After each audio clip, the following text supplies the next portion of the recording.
Welcome to Becoming Church, the podcast where we discuss how the message and movement of Jesus is not just about becoming Christians, but about becoming the church. I'm your host, Kristin Young, and my guest today is Nick Connolly, someone that I met almost another lifetime ago. He and his wife, Jess Connolly, were part of the launch team that moved to Charlotte in 2015 to help start Mosaic Church, and I'm so grateful that our lives have continued to cross ever since. It's my pleasure to introduce you to Nick Connolly and all that God is doing in and through his life.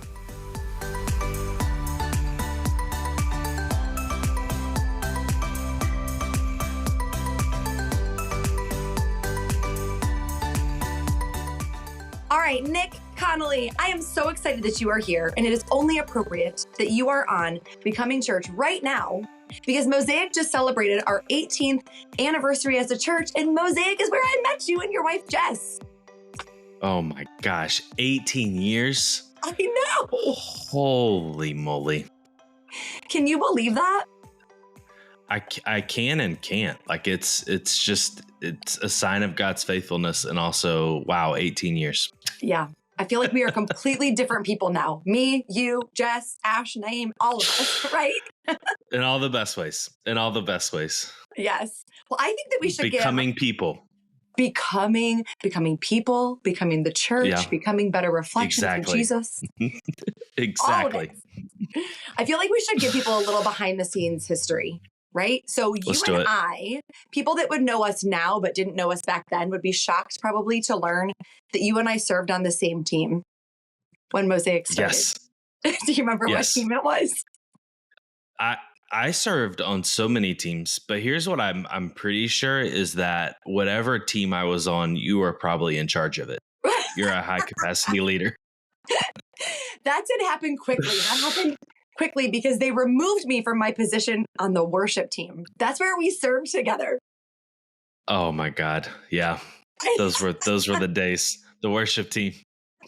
Yep. I was looking through photos recently so that we could celebrate our 18th anniversary. And I'm like up front clapping and you're right behind me playing guitar.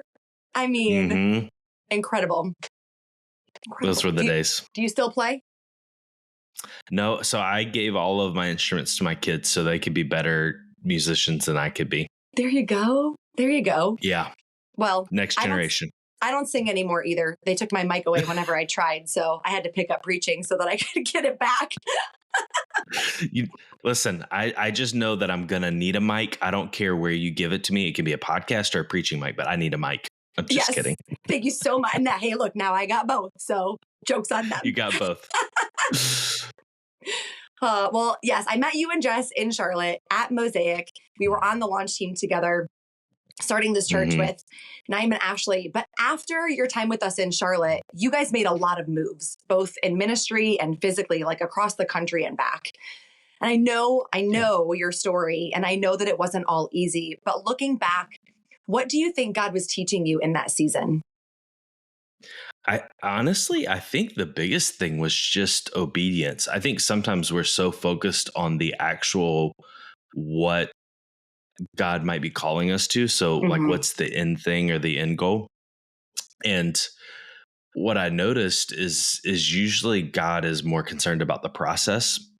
And so, hey, I could call you to 50 different places, but the main thing I'm concerned about is, will you obey me? Like, will you hear my voice? Will you respond accordingly? And so for us, obviously, like there was several things that were pointing to us moving across the country, 3,000 miles away from home. I mean, it was a really scary move for us. I don't know if you remember this, but our daughter, Glory, she had been diagnosed with like essentially a fatal birth defect. Yeah. And they were like, she's not going to live. And so all this is happening when we're feeling like God's asking us to take the step of faith to move. And so I think there's sometimes where it's less about where you're going or what you're doing and more about who are you listening to and who are you going to obey.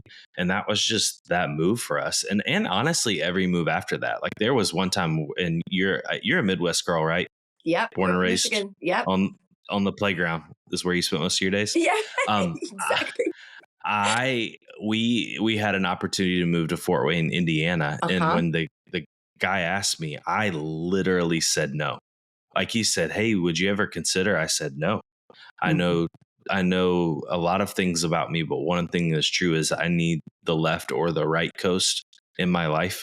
Like I just need to be on the ends." Yeah.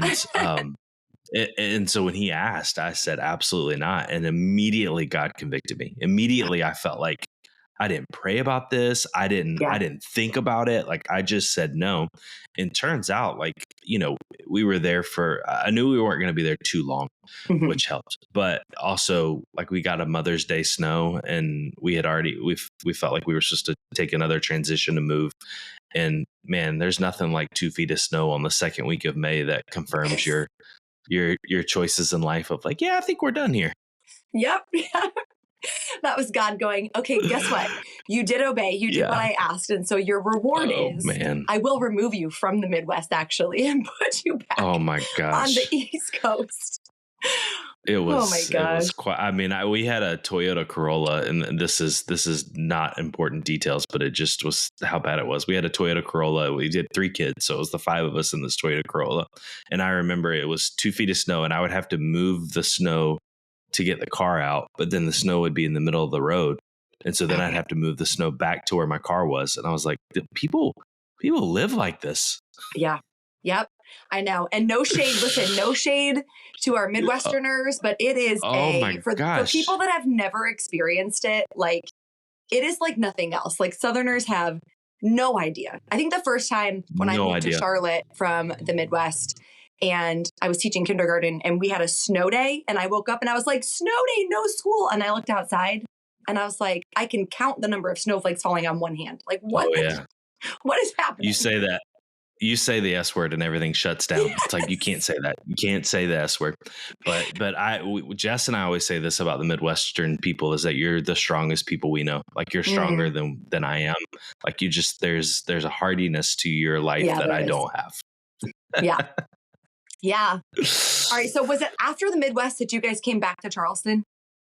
Yeah, and actually, the goal was to plant a church in Boston, Massachusetts, and uh, the heart behind that was I I was just wanting to go where the church was needed. Like I was wanting to go Okay. where there just needed to be a presence of people living out, you know, the life of Jesus somewhere. Yeah. And so that was actually the goal. And we tried to do it 3 times and it failed. And it just there was just the doors weren't opening, the window wasn't open either, it was locked, the back door was locked. And so we Okay. were just, man, we need to pause, we need to figure this out. And so in the pause, and actually we had Jess was pregnant at the time and she had a medical scare while she was visiting her sister in Charleston. And so I'm in Fort Wayne, I remember that. Indiana with our 3 kids, Yeah. and she's here with our .5 kid who's about to be our 4th kid. And I just remember she's in the hospital. I'm like, they're going to put her on bed rest. She's going to have to stay there. She can't make the 17-hour drive Yeah. back. And I'm not going to live here without her. And so I'm going to pack up the house and I'm Yeah. going to like put the kids in the Corolla and we're heading down. Oh my And, gosh. and through that, I had God began to work in my heart and he was like, hey, what would it, like you could start a church there. Like the dream, I think that's the thing that I would say about life is I think a lot of times we have the dream, and whatever the dream is, there are probably incredible good right things about the dream, but Yeah. then there's also great things to be flexible about, like Mm, where, when, how, hmm. all those things are really great things to be flexible about. And usually when we're flexible about those things, God does more than we can ask or imagine. And so, Yeah. when people are like, oh, you live in Charleston, South Carolina, it must be nice. I'm like, yeah, honestly, it really is nice. But also I was trying to move everywhere but here. Yeah. And God, brought us God here, made it very and clear. we, yes, and we love it, and it's been an incredible home base for our church and for our family. And I'm so grateful to be here. But it was through a medical Yeah. emergency that we got here. Yeah. So in that, Nick, in that wanting to be flexible, right? Like having the plan, trying to be flexible and all the who, what, where, when, why, how. but also knowing while we're trying to be flexible, we have to like take action steps. How do we hold the Yeah. tension of those two things? Like, how do we do both at the same time? That's a great question that I'm still figuring out. I'm just Okay. kidding. Yeah, still Fair enough. walking this out with God. One of the things that we were talking about this as a staff at our church history. We had a staff meeting that actually was like a quasi, like one of our staff members, who's an incredible person. She was calling it like retreat light, and Okay. Alexandra Hoover, and she was just saying, Hoover, yeah, one of she's the actually things going to that, be on the yeah, podcast in a couple weeks. oh, she's Yeah. incredible. All the hype is true. This is Yeah. me. Yeah, I'm hyping her up. But she said this thing about, she's learning to wait on God and watch what he's doing and then respond. And maybe you can ask her more about this, and she can say it way more Yeah, I will. poetically beautiful than I am. But I think a lot of, again, going back to the actually what's happening in the process, it's not about the destination, it's about the relationship. And so God could have a million different outcomes, and we could still be like following him and trusting him. Yeah. And I think sometimes we're like so caught up in is this the right decision? And I wonder if it's just about listening to him, watching him move, and then responding accordingly. Yeah. And so what I typically try to do is let him move first. And then when I see or think that he might be moving in that direction, I move a little bit in that direction. And, with Boston, it was so clear, because it was like, oh, this isn't working out. And there's no shame in that. Like every decision that you make like that is a decision of faith, and God is after the faith. Yeah. Like that's what he's after, because another word for faith is trust. And he just wants you to know that you're trusting him. So I think there's a lot of things in life that we're scared to do and we're scared to enter into. And we're like, is this right?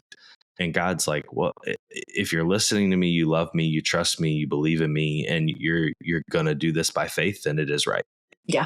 And, hopefully that frees people up from that analysis paralysis of like, I don't know, like, are the stars aligned? And, Right. he only aligned the stars once, and that was for Jesus. And I'm not expecting that same treatment. And so for the rest of us, it really does involve just, God, what are you doing? How are you doing it?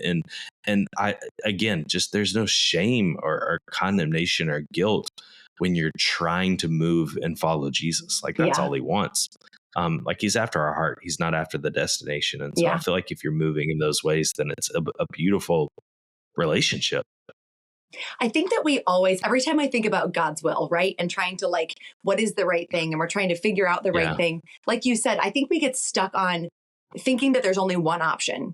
And so we're like, if I need to know the details of this one right thing, or if I even know what the one right thing is, I can do it. And I always go back to Adam and Eve. And God was like, hey, don't touch this tree. This one tree, leave it alone.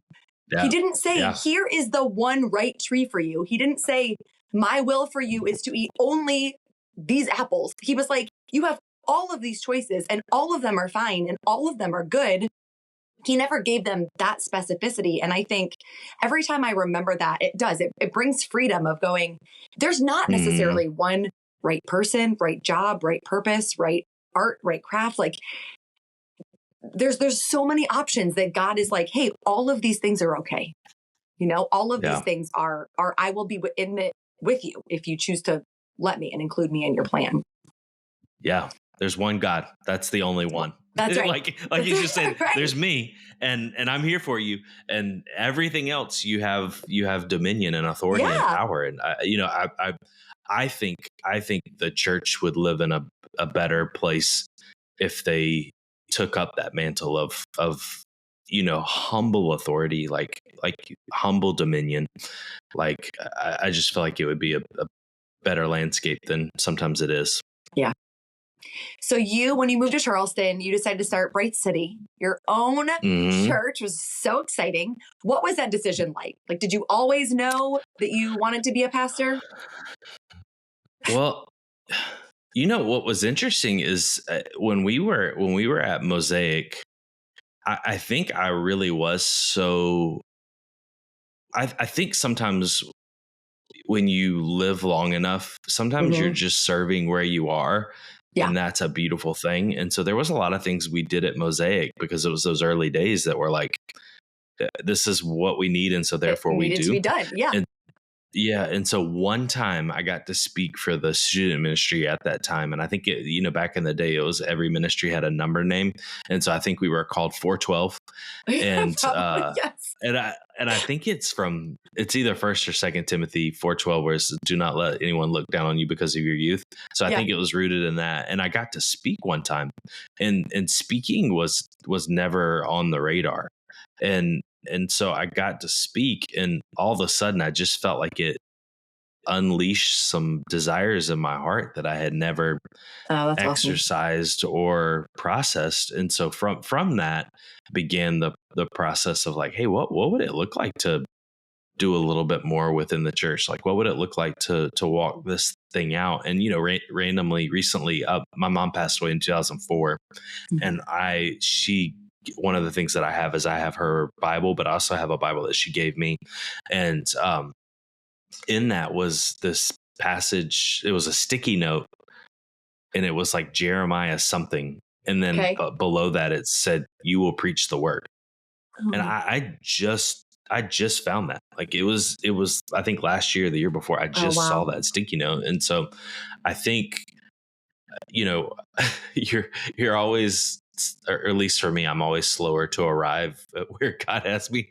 And so it really began the process of unfolding that quickly. And so, or slowly. And so the desire came quickly, but the process was slow. And so if that desire came in my early 20s, we didn't start the church until I was 31 or 32. Yeah. And that desire came 6 years, I think, before we actually got to do it. And I remember we were living in Seattle, and I was involved in this Bible study that he wasn't even a part of the church that we were a part of at the time. And this guy, he had a small community church in a suburb of Seattle, and he was like teaching guys the method of Paul, the Apostle Paul. And he was like, hey, this is what he did. He would come into a place and he would start new communities, and these new communities would become churches. And it just, for the first time, it opened my eyes to like, oh man, there's like a little bit of a strategy here. And so actually what was hilarious, and Jess always tells every story better than I, but this story she tells really well, is when I felt these rumblings, I had every Monday I drove from Seattle to Portland to go to seminary. And I remember those like 3-hour drives. It would always rain. It was always wet. I mean, it was just the worst drive ever. And I would drive down and I'd just be praying the whole time. I'd be like, God, I feel like you're about to show me something. I feel like you're about to reveal something. I remember one night I was coming back. I was listening to like an old school worship album from like back in the day. And all of a sudden, out of nowhere, I felt like God was like, hey, you're going to start a church, and it'll become like a family of churches. And I was like, what? Like, I just didn't have I just didn't know any of this. But when he put that on my heart, I sat on it for a while. And so eventually I do what every person in a relationship should do, is you tell your other half. And so I told her, but here's the rookie mistake, is I actually told her when we were snowed in, and it does like it doesn't, Seattle, you like, oh, they get snow all the time. They do not get snow all the time. It's nasty. It's cold. It's wet. Snow is not their jam because of where they're located. And we got this like huge snowstorm out of nowhere. We just moved there. We're 3,000 miles away from our family. We're out here in the middle of nowhere. And I said, hey, I think God's actually calling me to start a church. And I kid you not that Jess Connolly did not speak to me for like 4 days. So we're snowed in, and I'm finding out that that like any parental responsibilities, any like, hey, what's for dinner, or are you going to cook dinner, or should I cook dinner? Like all of that came by text. And also, you need to know that it was not like iPhone text like this. We're so spoiled these days. It was T9, and so you hit the button 3 times just to get the letter that you want. And that was how we communicated for a little while. And then finally, she was like, "Hey, what would you even call it? What would it even be like?" And I pitched her the vision and she was like, okay, well, that's beautiful. And, Oh, that began a long journey of trying to yeah. walk this thing out, but that was the origins of it. And so I think how Bright City got started was, one desire that took a long time to process and Yeah. actually birth. And then you birth it, and then it's like, okay, well, the process is not done. And I Oh, heard yeah. someone say one time that, when you're doing the thing that you actually want to do, you're so obsessed with the thing that you're doing. But what's so interesting is it's not what you do that's important to God, it's who you become in the process of the doing. Mm-hmm. And so the church was less about what I was birthing and more about what God was birthing inside of me. Yeah. And so for the first 5 to 7 years, it just felt horrible. Like it just Yeah. felt like It's hard work. everything was Yeah. like, I'm doing this wrong. I'm not doing that right. It was a pruning. It was Yeah. a pruning of who I am so that he could make me a better version of myself. And so I'm still in that process, but Yeah. that's how it Yeah. came to be. Yeah. I mean, I'm only 6 years on staff, but I'm 18, 19 technically years in with Mosaic, and it's still a process. So I'll tell you, Yeah. you're definitely not Yeah. alone in this behind the Yeah. scenes church planting, church work, ministry. It's hard. It's hard. It is hard So work. hard. Hard Yeah. work. Well, listen, God, not only Jess Connolly she is so funny. Like, I am so glad to know your wife. But God was clearly working on her too, because she went from not speaking to you to being ordained. You just ordained her Yeah. on Bright Yeah. City's anniversary. Yeah. It was I so love sweet. that so much. It was an incredible process. And honestly, like, I think it was like right on time and too late all at the same time. Like it was like exactly, it was perfect. And then also she has been operating out of her pastoral ministry for a long time. So it's just a beautiful, beautiful moment. Yeah, it was confirmation of what she'd already been doing and the ministry she'd already been walking in, which is the way I love to see ordination happen, actually. Yeah. Yeah. And here's something else I'll say is I made this like really clear to the churches. I was like, this is not happening because she's married to the lead pastor. Like there's gifting that God put in her, like from her mother's womb that I'm just grateful to be a part of the ride. So in our life. And so it was just beautiful because it's stuff that's been there before she was ever walking this earth. And so it's just beautiful to see all those things come to fruition. Yeah. Oh, well, I'm proud of her. We're proud of both of you guys. It was just such a fun moment to see. Yeah. So let's dig into a little bit. We talked about some fun, some celebratory things, but you, Nick, had quite the transition from 2023 into 2024 that I know you didn't see coming. It was not so much super duper. Yeah, it was not great. So what happened?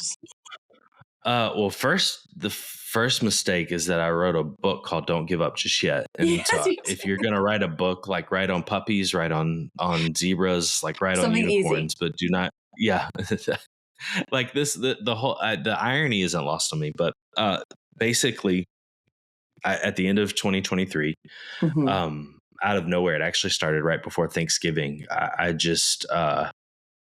I felt off. And what was so interesting about the feeling off is, especially in pastoral ministry, like they're like, oh my gosh, like, all of these church leaders aren't like eating right and exercising and taking days off, and they're burning out. And what was so crazy is for 10 years, like, or even before that, like the exercise, the diet, the trying to sleep, the Sabbathing, like all the things that to do were a part of the rhythm. But, a few weeks before everything happened, I just remember telling Jess, I was like, hey, I just feel off. Like, I feel like there's just an anxiousness in my body that I've never experienced before. And I can tell you right now, I'm not anxious about anything. It was about to be Thanksgiving holidays. I was so excited about that. And then also I would have my Sabbath or my day off, and I'd be like, oh, it's just it's not taking, like it's Yeah. not working. I'm not And feeling it's rested at the end of this. Yeah. yeah, and the Sabbath isn't broke. I'm broke, and so Right. I've got to figure out what's happening. Like the Sabbath is God's gift, so it's perfect. And so all of these things I'm wrestling through, and it was actually a Friday. Just had a great day. We did like our Thanksgiving feast at the school with our youngest, and then from there we went and hung out with actually our high school youth leaders, who are incredible pastors and planters in Miami, and they're incredible people. Met them in Charlotte, and so we're hanging out with them. Hadn't seen them probably since we were in our 20s, if not a little Wow. earlier. I don't Okay. know. Like, it's been a long time. Yeah. And I'm not 20 anymore. And we hung out with them, and I was going to speak at Seen Moms, which is an incredible single moms ministry that my mother-in-law started here. It's incredible, incredible ministry. And so I'm speaking at Seen Moms, and then we go out to our favorite restaurant. It's like a Greek restaurant here, and just have good conversation. I think Jess had recently traveled, so we were just trying to catch up. Yeah. And I got home, and I was like, man, I just do not feel great. And you like, sometimes you like eat something, you're like, I feel off. But I was like, I had the salmon, like, I'm trying Yeah. to do all the things. And I got home, sat on the couch, and when we do that thing, I don't know if you have friends like this, but sometimes you have these like medical professionals in your life where you're like texting them and you're like, Yeah. hey, this is happening. And, oftentimes it's like the rash, like, hey, the rash is back again. And they're like, I don't want to hear about your rash. It's like, please don't send me a picture. Yeah, no pictures. But anyway, we were just texting our medical friends, and I was like, I don't feel great. And of course, like, my Apple Watch is like, danger, danger. And so out of nowhere, I went from having like a 60 60 beat per minute resting heart rate to 160. And we called 911. Tightness in the arm, tightness in the chest, like all the things they tell you to not have or not suppress. Like, everything happened. Right. The firemen, like first responders, show up, and they're like, can you tell me your name? What's your name? And I'm like rattling off all the information and doing it great. And I felt like I was gonna pass out. And they were like, yeah, your blood pressure, like your pulse, like it's through the roof. We gotta get you to the hospital. And so everybody always gives you these like horror stories about ER wait time and all that. But I'm telling you, this is a pro tip. If you go in the back of an ambulance, they'll get you right in. Priority. VIP line. Yeah, priority. The velvet rope is peeled back, and they let you right in. And so anyway, I get in, and it was 7 hours of testing. Oh, wow. And we get to the end of it all, and they were like, hey, everything looks great. They have all these like protein, like they have all these markers that they can test for heart health and all that. And they were like, everything looks great, but let's follow up with a cardiologist. And so this is like a Friday, and then we go through the weekend. And our churches, we have our end of year giving campaigns called the Bright Future Fund, and we were going to give away more money than we ever had to like our local charities and all that. And so I had to miss all that. I stayed at home, and it just was rough. But our church just did an incredible job rallying around me. And so that week passed, we were heading towards Thanksgiving. Remember doing Thanksgiving, feeling overwhelmed. And then the Friday after Thanksgiving, Jess and I went for a walk. And I have to move every day. Like, it's just, I just love working out, and I hadn't been able to. And so I was like, oh my gosh, like, it just feels so good to walk again, to move again. Your body. Yeah. And so we're out on the walk. We're about to head home. We're around on the turn to head home. And out of nowhere, my heart goes from 80, which is like my normal walking heart rate, to 130, 140. Felt like I was going to pass out again. Had to get our son to come get me, which, I probably made the heart rate worse riding with him because he's a teenage driver. I'm just kidding. And so he comes and gets us, and he brings us home. And I had a cardiologist appointment. They were like, hey, if it lasts for longer than an hour, you need to call again and go in. So it did. Called the ambulance, got to the hospital. And it was a 5-hour long process. So they do the same test, do all the scans. They're like, hey, heart's fine. They send me home, and it happens again. And I'm like, Oh my Well, gosh, Nick. number one, it's two things. Number one, I was like, I can't go back to the hospital. Like, I can't go back to the hospital. And the second thing is I think I'm having panic attacks. And it just hit me for the first time that that's might have been what it was. And so from that moment on, it began the like hardest 10 days of my life where I didn't sleep. I felt more spiritual attack than I've ever felt my whole life. Like I would just remember the nights because I didn't sleep at night. Like the kind of the rhythm would go is I would not sleep at night. I would try to like hold my junk together to like see my kids off to school because they were like so worried about me. Yeah. To sleeping like 2 hours from like 8 to 10 or less. I had no rest in my body. Yeah. I'd never experienced anything like this in my whole life. And I went from this guy that wanted to go to the ends of the earth and I could not go to the end of my driveway. Like I was filled with like an incredible irrational fears. Like I was just scared to be alone. And I like, you need to know like one thing about me is I love to be alone. Like I'm an introvert. Like alone time is me time. And, I just couldn't be alone. And I spent the end of 2023, like battling for my life. And I couldn't believe how on my body was on strike and it was revolting and I couldn't figure out why and I couldn't calm it down. And so I got reconnected with my doctor, I got connected for the first time with a psychiatrist. And then I went away for a week-long counseling intensive, which was so hard because Jess and I, like we've been together for a long time and we have never not talked every night, every day. And like I was 6 nights, 7 days without talking to the family. And I was in the fight of my life. And I, and if you would have asked me at the end of 2023, like, what do you feel like God's doing? I'd be like, oh, I feel like he's turning a page because I had fought all the fights. Like I was done fighting.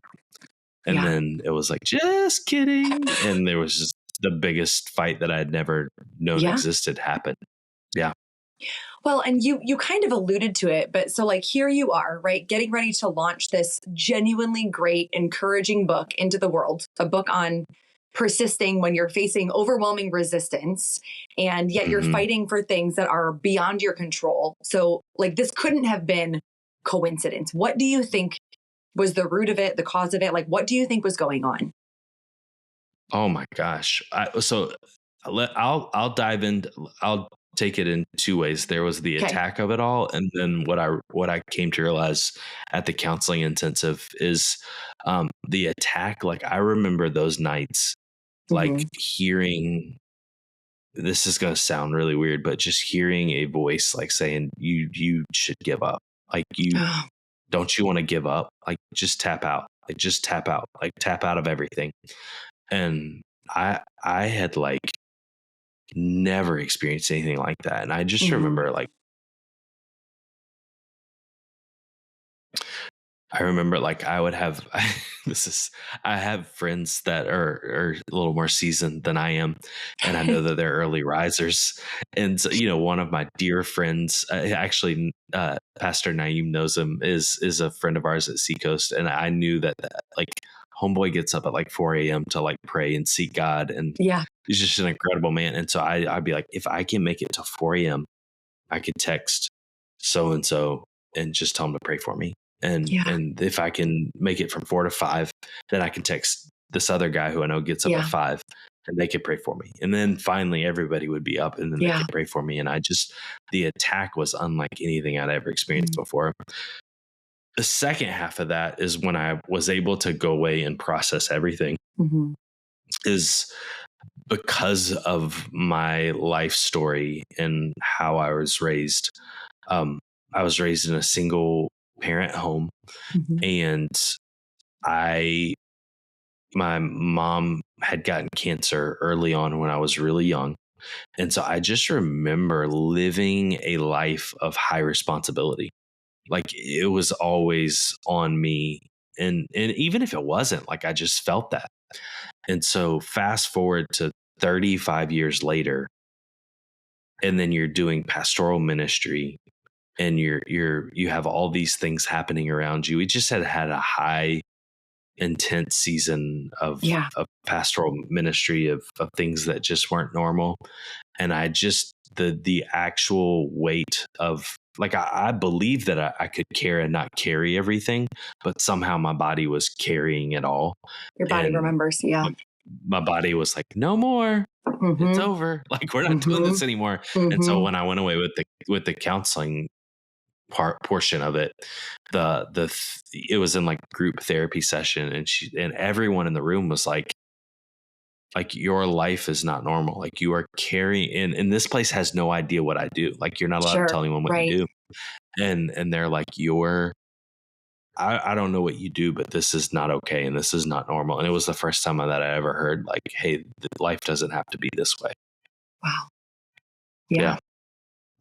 Well, 40 years old. Sounds like the enemy, I mean, it's just that verse, right? Like, what he intended for harm, like, God brings to good. I mean, it sounds like you found yourself in the middle of a spiritual attack, but then God came in to be like, okay, but we're going to bring healing in this, and we're going to turn this around and bring healing and bring goodness and growth in a way that maybe wouldn't have happened if you hadn't experienced that in that moment, you know?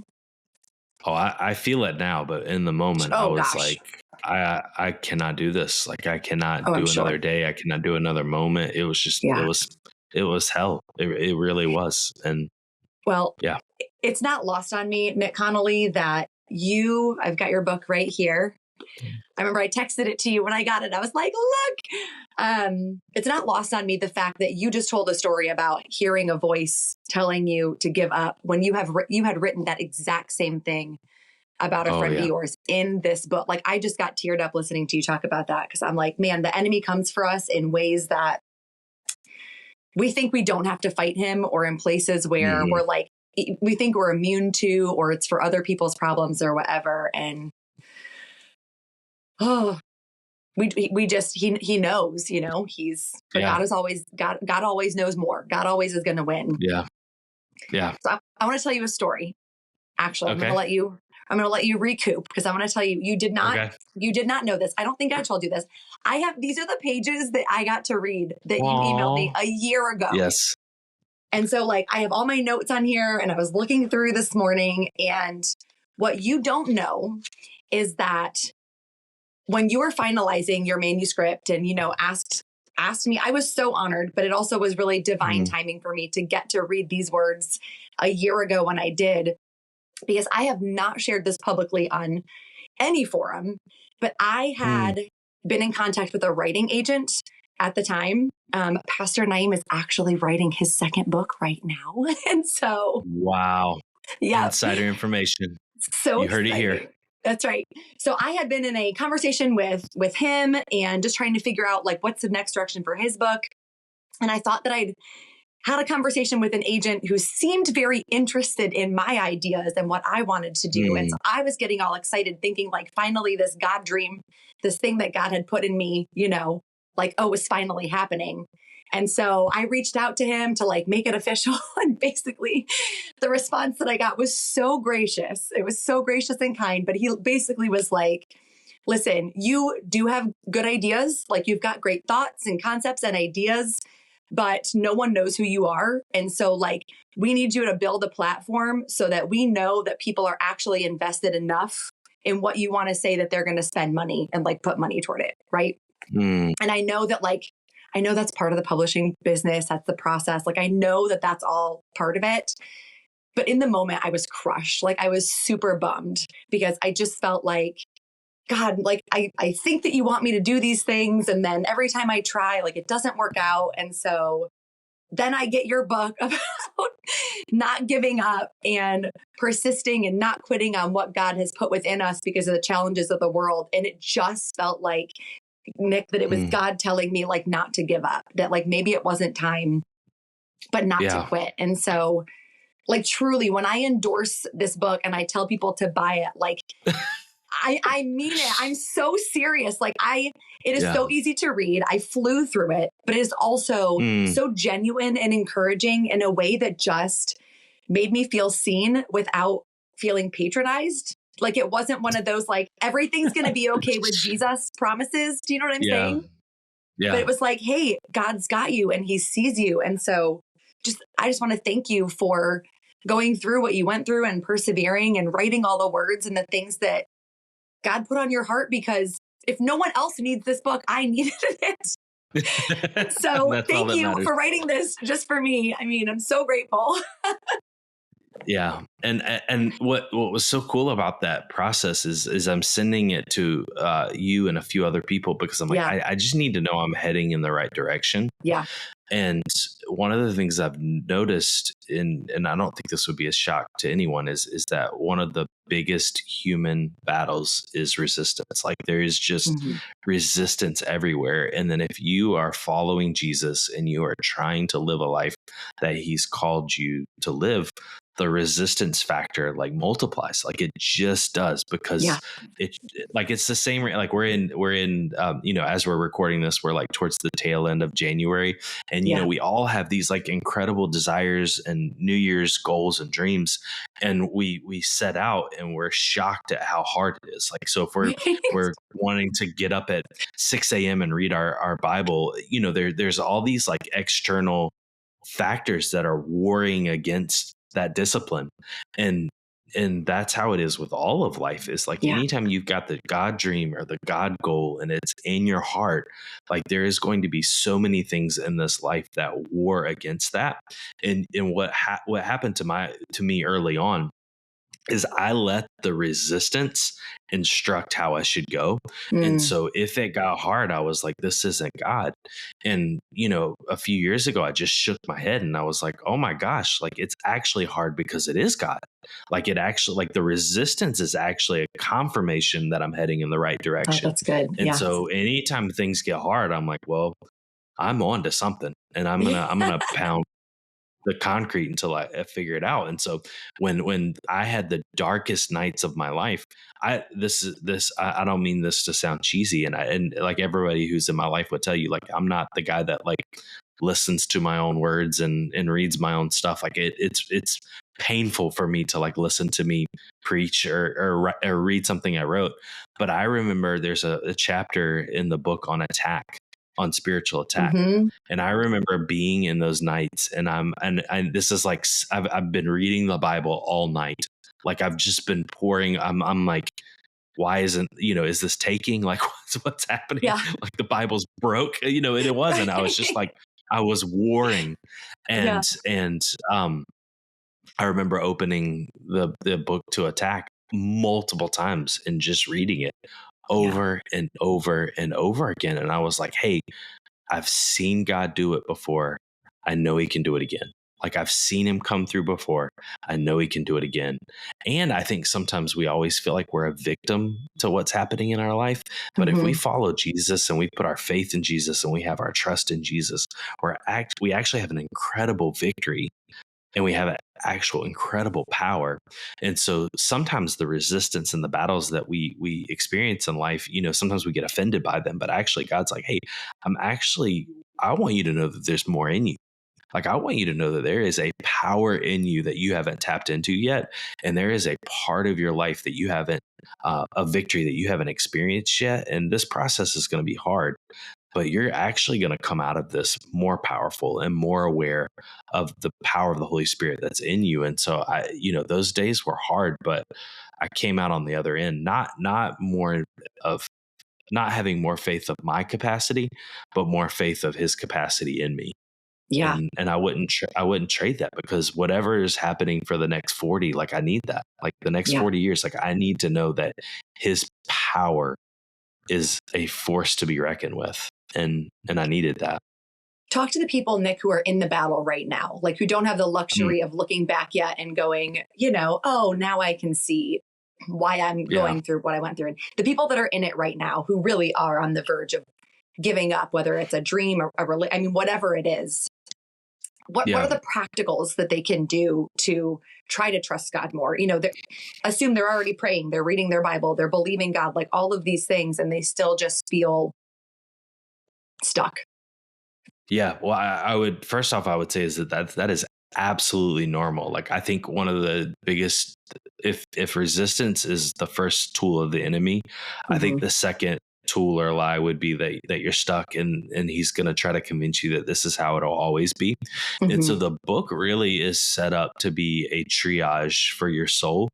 Like, I think sometimes a lot of books are written from this incredible place of like victory down the road, which is sometimes you need that. Like, I just need to know, like, 5-10 years from now, this is what could be. But this book is actually meant to be read in the midst of it all. And so when you go to the ER, like, the first thing they're going to do before they treat you is they're going to triage your soul, or triage your body. And so this is the triage for your soul. Yeah. Like we've got to make sure that you're at 0 so you can get to 10. Because right now you Mhm. probably feel like you're at -10 or -5. And so my prayer is that the book is that for you, is that companion that you need to, like, take it literally one page at a time. Yep. But there are parts of the book that are really practical to help you choose persistence, because it unfortunately it is a choice. Like, unfortunately, like, to keep going, like, no one is going to convince you that that's the right way to go. In fact, Right. culture will probably tell you, hey, it's hard, tap out. Like, hey, Yeah. it's hard, Right. like, Go the other way. don't keep going. Yeah. But I mean, this is the, like, big theme throughout the whole book. And so I'm giving you this, and it'll save you the money if you don't want to buy it. But, like, the hard trials that we have are usually the last step to the harvest that's ahead. And so usually there is this incredible force that is trying to keep us, whether it be through pain or suffering, or just like the paper cuts and resistance of life, Yeah. because it knows that the harvest is about to break through. And so when Paul writes in, I think it's Galatians 6:9, it says, do not give up, because you will reap a harvest at the right time. Mhm. Like, I really do think that sometimes the enemy knows it's almost the right time. And so if Mm. you're in the midst of the fight of your life, like, you probably are thinking right now, it is the wrong time. Like, I did not sign up for this. Like, this is not what, like, this is the wrong time. And it actually is probably the right time, that you're about to Good. experience an incredible breakthrough and an incredible harvest. But here's the hard part, is that it's on the other side of it. And Yeah. it's not like, oh, I'll just turn and do the other. Like, it's on the other side. And actually, what's so interesting is a lot of people have been asking about why I did this, but we started the book with, like, when is it okay to quit? Because there are 1% times in your life where something's toxic, harmful. Like, your persistence actually depends upon you pausing and pivoting and Yeah. moving away from whatever's happening. And God never wants harm to come to his kids for the sake of, like, not giving up. And so, there's a part in the book that really deals with that in a nuanced way that is bigger than 1 second on a podcast. But Yeah. most of us, the 99% of us, are one step away from an incredible harvest if we keep going. Wow. That perspective truly changes, well, my perspective. That, like, just to think, maybe it is time. Maybe it is almost time. Like, that is that. I mean, that is so encouraging to me. I'm like, wow, I need to write that down somewhere. I need to just, like, Yeah. tattoo that on my forehead or put it on my desktop or something. That's amazing. That is really, Yeah. just to look at things differently. That's really brilliant, Nick. And I love that you said, one page at a time, because actually I think still my favorite part of the entire book, I think it's the way you ended chapter 2, is you said so simply, like, keep going, one more step, one more page. And that has become a Mm-hmm. phrase that has, like, rooted itself in my brain. And so I constantly am saying to myself, one more page, like, one more page. It is the simplest little thing, but it stuck out to me so much. And so now, whether I'm on the Peloton and I got to get through the last, like, 5 more minutes, I'm like, one more page, like, I can do it. One more page. Or, my kid's on the floor crying about who knows what, her juice box is not right, or her cheese stick is not open. And I'm like, you're too old to be having meltdowns about these things. I just have to go, okay, one more page. Me too. We're going to get through it, Yeah, I mean, it really is such a good metaphor for life, because we don't know what's on the next page. Right. And one of my commitments is I'm trying to read more fiction. Yeah. I never had I'd read fiction. And so when you get a good fiction book, you're like, I can't sleep. I got to see what's on the next page. And you're constantly trying. And so I wonder how many people have missed out on the next page because they didn't press on. Yeah. And so my heart for this book is like, hey, I want you to see what's on the next page, because there's one of the things I've noticed about my own life is that there is a deep grief that comes with resistance. Like, it's just hard. Like, you're processing this with God, and there's a profound grief that happens. Yeah. But there is a second wave of grief that is bigger than that grief. And that's the grief that if you walk away and give up too early. And God's grace is sufficient. He loves us unconditionally. Yeah. But I do wonder if that grief could be avoided.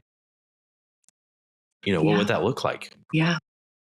And there's no way of knowing, right? Unless we are brave enough to step into it and sit in it and feel all the feelings and figure it out.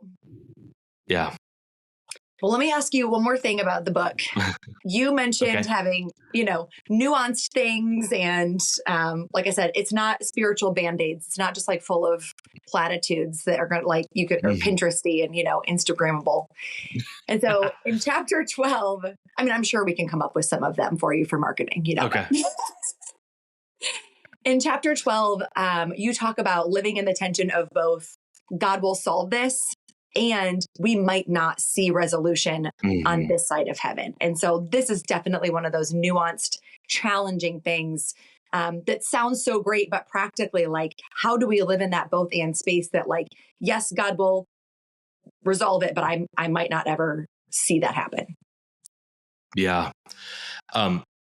When I read scripture, I think a lot of times we read scripture with this mentality that, oh my gosh, they're fully aware of God's plan. And Abraham had a son and he knew it was going to be a seed to the promise. And that promise would be 4,000, they didn't have any of that. And so I'm actually, because it's January and we're restarting all of our Bible reading plans that I don't know if I'll finish the president of that club, is I've been reading a lot about Abraham again. And what's so incredible about the scriptures and what's so incredible about reading these stories of these people and their relationship with God is at the end of the day, there was just a simple desire. Abraham didn't want the seed that would lead to the Messiah. Abraham just wanted a son. Yeah. And so one of the things I've learned in my life, and then even within the scriptures, is that there are incredibly beautiful things that we will get to see. It's that Ephesians 3:20, more than we can ask or imagine. Yep. And so there are elements of my life that I'm living in the more than I can ask or imagine.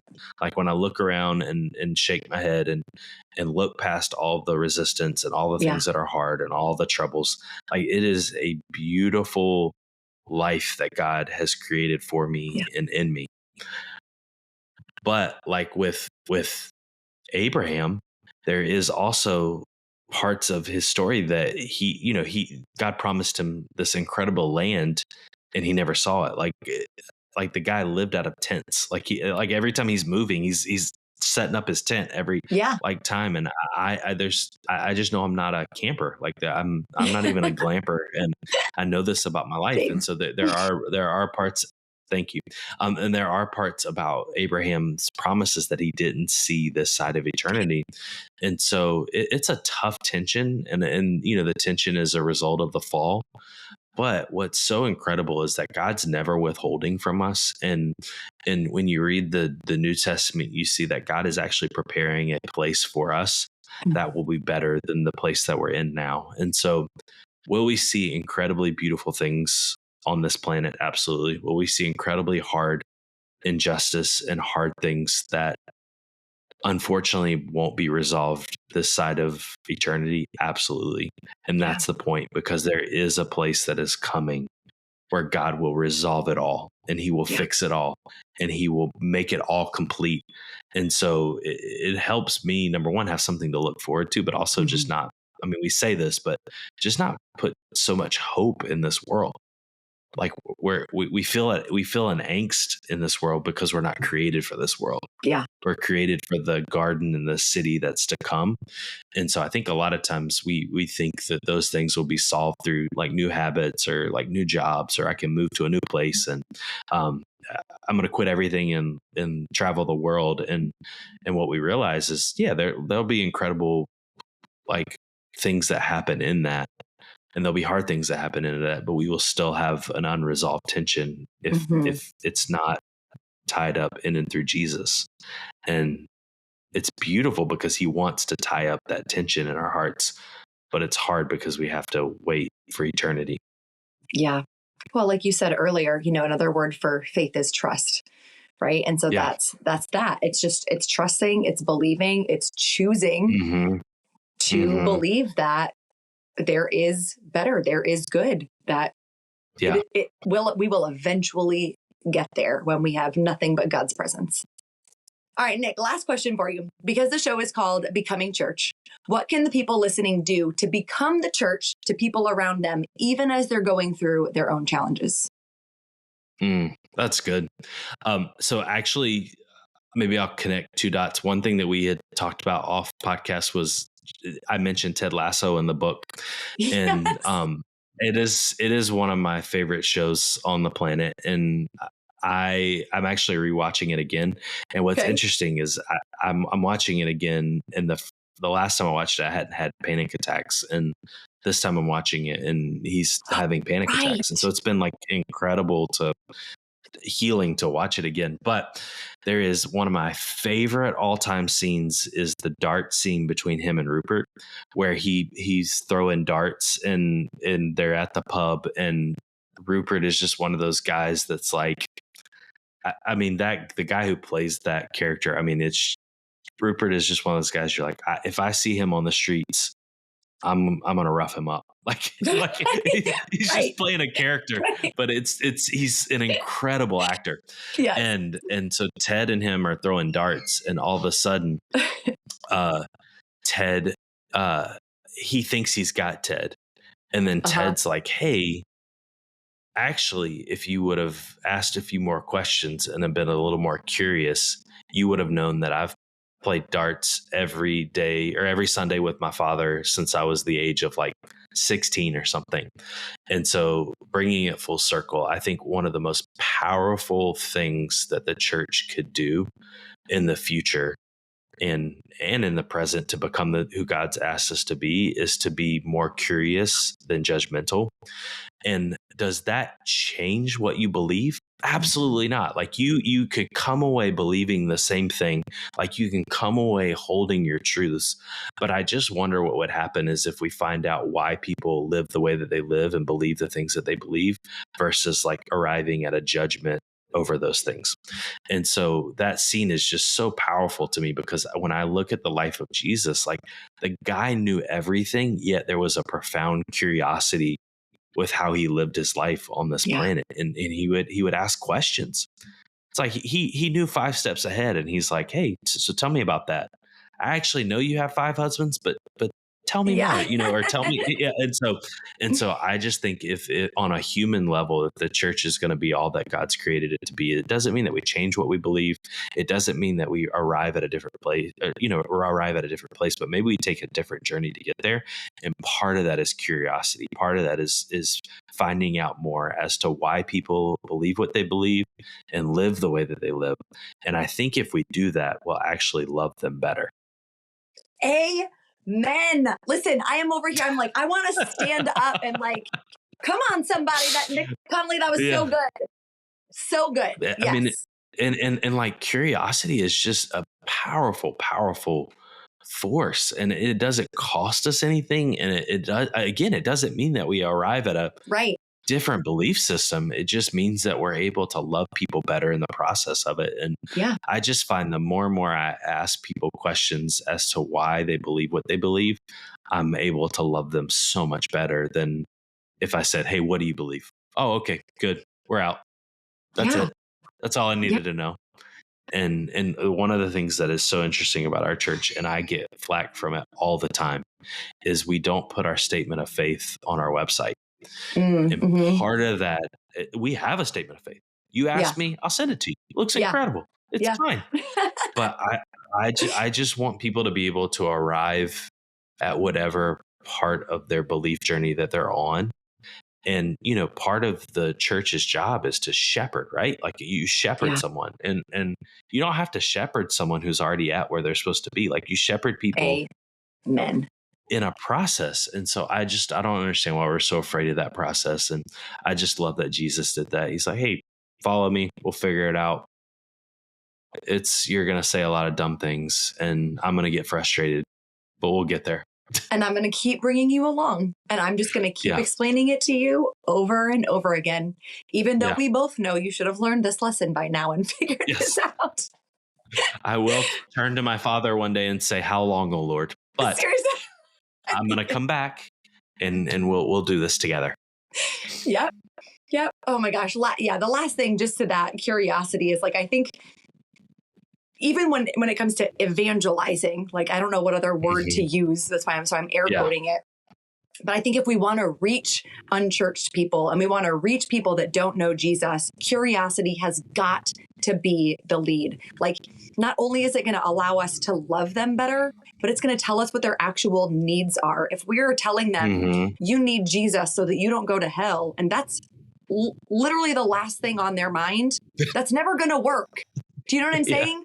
But if we understand what they need and we understand that they're really looking for peace, then we can explain that part. We can bring in the peace of Christ, and that might actually work, Yeah. And I like what's so crazy is we're supposed to be on this journey of becoming more like children. And like one of the things about a kid is they will ask some questions all day long. Like they will all day long. And it's why are you telling, why? And I'm like, because I said so. And it's like, I had never said that I would say that, but now I'm saying it because I said so. And I wonder if that's part of spiritual maturity versus like spiritual immaturity, is being able to become like a kid and say, why? Yeah. How? Tell me more. Or even getting to the point of saying, I don't know. I think that's a massive spiritual maturity, is saying, I don't know this, instead of claiming to know everything that God ever said, did, thought, believed. Which we never will. Ever. Oh, well, friend, thank you so much for being here. This was a delight. You guys can order Nick's book, Don't Give Up Just Yet. It comes out in 2 days, so they can pre-order it right now, right? Yes. And if you pre-order, there's, I think you get early access to the audiobook. And if you order 2 copies, you get 1 month free of Life School. And Jess and I are doing that. And you can find out more about nickconnolly.co. And you can put that in the show notes or whatever. But the Life School is really incredible. You can read more about that. Yes. If you guys don't know Nick or Jess Connolly yet, buckle up, because you are in for a treat. I actually had Jess on the podcast last year. And we talked about like what to do when you have church hurt and how you can still stay involved in the church after you have church hurt. So I'll drop her episode below as well. Thank you so much for being here. I'm actually coming to hang out with your wife in about a month, so I will see you soon. That's exciting. See you soon. All right, we did it. Thank you so much. It was so great. Also, I got 8%. We did it. God did it.